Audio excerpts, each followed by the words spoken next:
Opinyon ng iba hindi kailangan maging realidad mo. Mas masakit talaga kapag yung mahal natin sa buhay ay yung mismo ang hindi naniniwala sa kakayahan natin. Meron kasi nag-comment sa mga followers natin. Sabi niya, isa siguro sa masakit na salita na narinig ko, yung sinabihan ako ng lola ko na hindi mo naman kayang makapasa dyan sa ina-applyan mo.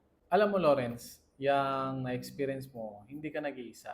Lahat ng sumubok na tuparin ang pangarap nila ay naramdaman yan at na-experience yan. Merong nakwento sa akin dati noong college. Napakagandang kwento ito, isa itong parable.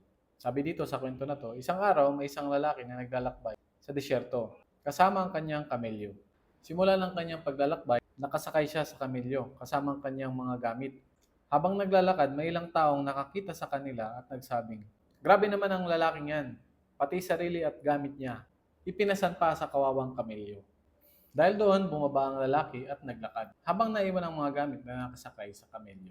After a while, may mga tao na naman na nakapansin sa kanya. Sabi ng mga taong yon, "Ano ba naman yan? Ginagamit ang hayop para sa mga gamit lang." Hindi man lang siya nahiya. Kaya ang ginawa niya, kinuha niya yung mga gamit at siya na mismo nagbuhat. Habang naglalakad ulit sila, may nakapansin na naman sa kanya. Sabi ng mga taong yon, napaka-ignorante naman nitong lalaking ito. May kamelyo nga pero hindi niya naman ginagamit.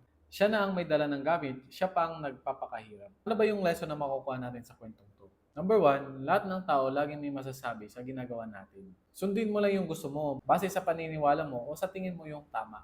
Pangalawa, kung lahat ng opinion na isusundin mo, walang mangyayari sa'yo at mapapagod ka lang. Panghuli, kahit wag nang maniwala lahat sa'yo, wag lang yung sarili mo. Kadalasan, pag hindi kaya ng isang tao, akala nila hindi mo na rin kaya. Ang sinasabi nila about sa'yo na negative and discouragement ay reflection kung ano sila at kung ano lang ang kaya nilang gawin. Sa sitwasyon mo ngayon, sa mga pangmamaliit nila, gawin mo itong drive or motivation. Isa sa pinakamasarap na pakiramdam ay patunayan sa sarili mo na mali yung mga sinasabi nila about sa'yo. Pag bumaba yung moral mo at parang gusto mo nang sumuko, lagi mo isipin pag umayaw ka, pinapatunayan mo lang yung mga pangmamaliit nila sa'yo.